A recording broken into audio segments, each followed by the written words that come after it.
Relative સર્વ સંબંધો નથી કાયમ ના કોઈ સગા.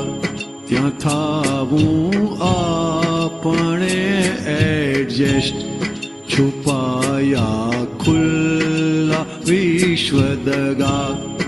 રિયલમાં પોતે છે આત્મા જીવીને, મળતું એ છે શરીર.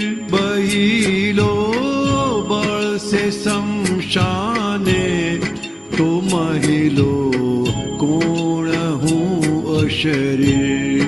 ઘણી ભ્રાંતિ ઘૂંટી ખરલે, થયેલો હું જ અવસ્થિત.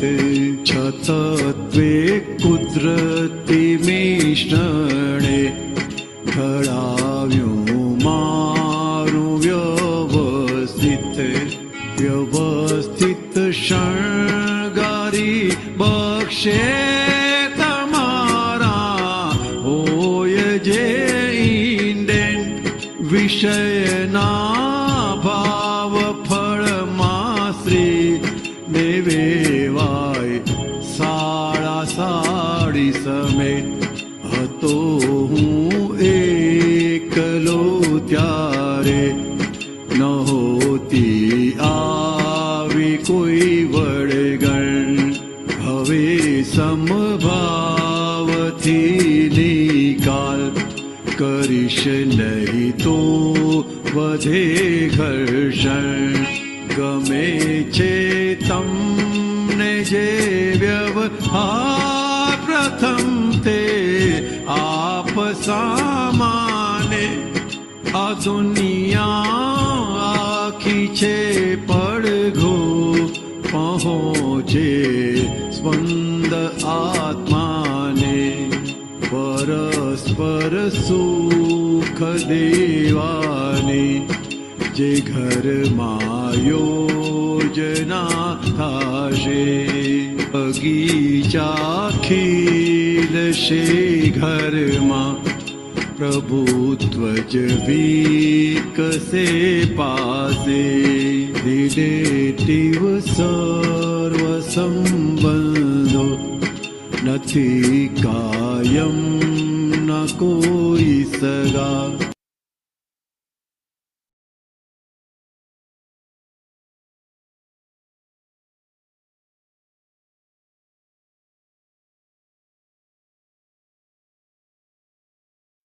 દીપકાનંદજી અનમ્યુટ કરજો ને.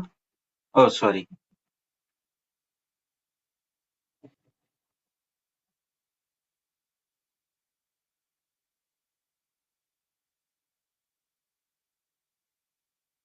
જય સચ્ચિદાનંદ. આખો મોક્ષ માર્ગ વ્યવહાર સુધીનો માર્ગ છે, અને એ વ્યવહાર સુધી આમ જોવા જાય તો મન વાણી કાયાની એકતા હોય ને ત્યારે જ થાય, અને ત્યારે જ આપણે ગુણસ્થાન ચડીએ. એટલે એ વ્યવહાર શુદ્ધિના પ્રમાણ આપેલા છે, એ પ્રમાણે આપણા ગુણસ્થાન આપણે એટલે પગથિયા ચડીએ વ્યવહાર શુદ્ધિના. હવે અહીંયા આપણે જોઈએ કે કળિયુગમાં પાંચમા આરામાં આ મન વાણી કાયાની એકતા ના હોવાના કારણે એ વ્યવહાર શુદ્ધિના પગથિયા આપણે ચડી શકતા નથી.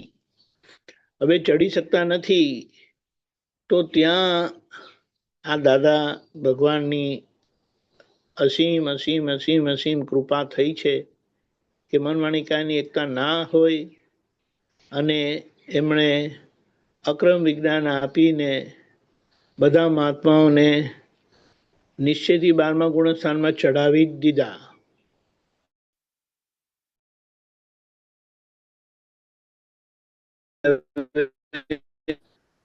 જે વ્યવહાર શુદ્ધિ બહારથી થતી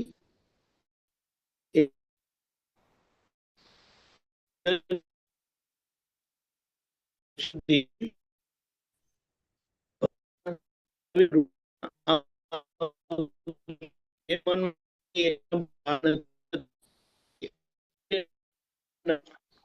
આનંદજી, તમારો અવાજ બહુ કપાય છે. I can't do anything. હજી કપાય છે? હવે બરાબર છે. હેલો. હવે બરાબર છે. હા હા હા, એટલે શું કીધું, જે વ્યવહાર સુધી થઈ શકતી નથી બહાર આજે, કારણ કે મનમાણિક્યની એકતા નથી, એ દાદાએ આપણને અંદરથી કરાવી આપી છે કે એ વ્યવહાર સુધી અંદરથી થતી જતી જાય છે. અને અંદરથી થયેલી, અંદરથી એ ભૂમિકા થતા આપણો આખો કેને વ્યવહાર એટલે કે ત્યાં મહાવિદ્ય ક્ષેત્રમાં ખેંચાઈ જાય છે, જ્યાં મન વાણી કાયાની એકતા છે. એટલે એના લક્ષ્યને, એટલે એને લક્ષ્યમાં રાખીને આપણી આખી વ્યવહાર શુદ્ધિનું લક્ષ્ય શું છે, અંદરથી પ્રેમ સ્વરૂપ ભેદભાવ વગરના, અને બહારથી બહુ જબરજસ્ત દાદાએ કીધું છે એકાંત શય્યાસન. એકાંત શય્યાસન એટલે આપણે આપણી શૈયામાં આપણે એકલા જ હોઈએ, એટલે કે મન વચન કાયાનું અણિશુદ્ધ પરમ વિશુદ્ધ બ્રહ્મચર્ય મહાત્મા એમાં આવી જાય. આજે બહારથી નથી, પણ નવ કલમોની ભાવના કરે છે, એને બધું કરે છે ને, એનાથી આંતર ભૂમિકા એટલી બધી જબરજસ્ત થાય છે. એટલે કોઈ મહાત્મા એ ભડકવાની જરૂરત નથી. જે વ્યવહાર છે એનો સારી રીતે પ્રેમથી સંભાવે નિકાલ કરો, પણ અંદરનું લક્ષ્ય જે છે ને તે એકાંત શય્યાસનનું જ છે. અને એકાંત શય્યાસન એટલે માણસની મોક્ષે જવાની તૈયારી થઈ ગઈ. અને આ ભાવ દાદાએ આપણને 6ઠ્ઠી કલમમાં આપ્યો છે, અને નિરંતર નિર્વિકાર રહેવાની ભૂમિકામાં આપણને આ આપ્યો છે. એટલે આખો વ્યવહારની વાસ્તવિકતા સમજી લો, અને એ વ્યવહારની વાસ્તવિકતા દાદા સમજાવીને આપણને વ્યવહાર દ્રષ્ટિની આજ્ઞા પણ આપી કે હવે આ વ્યવહાર દ્રષ્ટિની આજ્ઞામાં રહીને આ વ્યવહારને પૂરો કરી દો, એટલે કે ચોખ્ખો કરી દો.